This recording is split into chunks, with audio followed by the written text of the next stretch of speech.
Today, we're going to break down a really powerful idea from the book Glucose Revolution.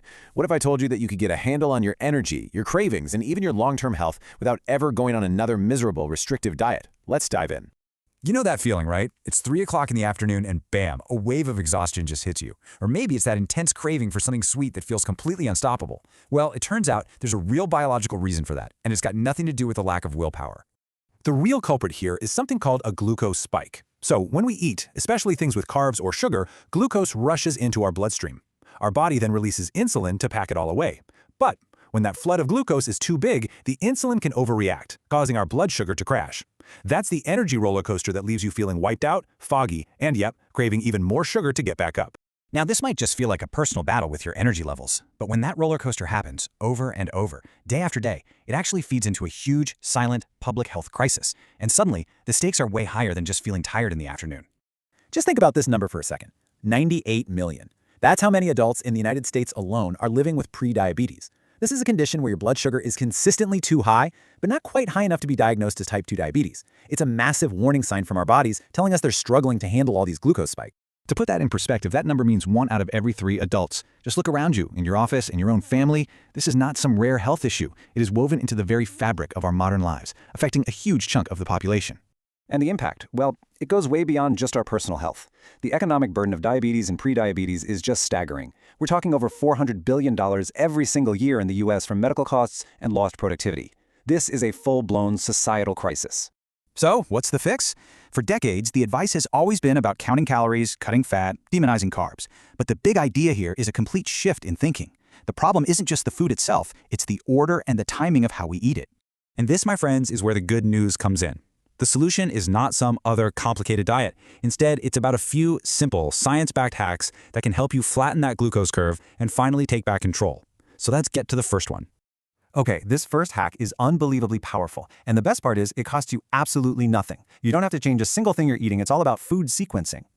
The science behind this is just fascinating. If you start your meal with fiber, so we're talking vegetables, a salad, it creates this kind of protective, viscous mesh in your intestines. This mesh literally slows down how quickly any sugars or starches you eat after it get absorbed.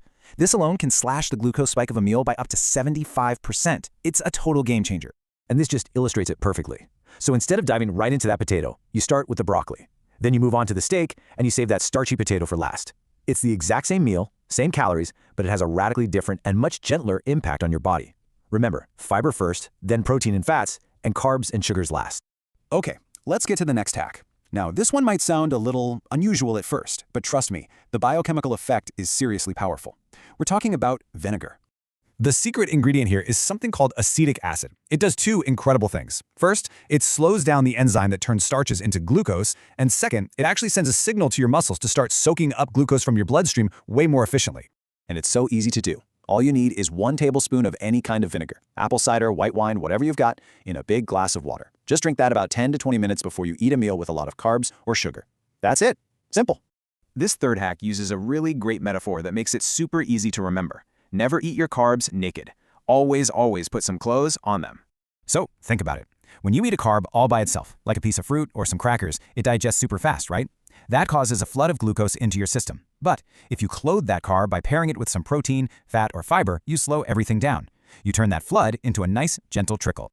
Here's the perfect example. An apple on its own, that's a naked carb.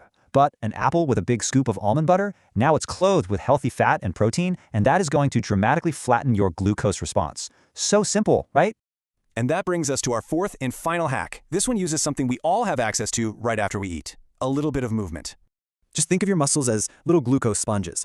Right after a meal, when you use them, they literally soak up the extra glucose that's flowing into your bloodstream and use it for immediate fuel. This stops that glucose from just hanging around and causing that big spike. And look, this does not mean you have to go crush a workout at the gym. A simple 10-minute walk after dinner, cleaning up the kitchen, or even just doing some calf raises at your desk can make a world of difference. So, when you start to put all of these pieces together, you really see a completely new way of looking at food. It's not about restriction anymore. It's not about what you can't have. It's about smart, empowering strategies. So, this is your toolkit. These are the 4 core rules to flatten your curve. Eat in the right order, have some vinegar first, put clothes on your carbs, and move your body after you eat. And let's be absolutely clear about this. These are not diet rules. They are biochemical hacks.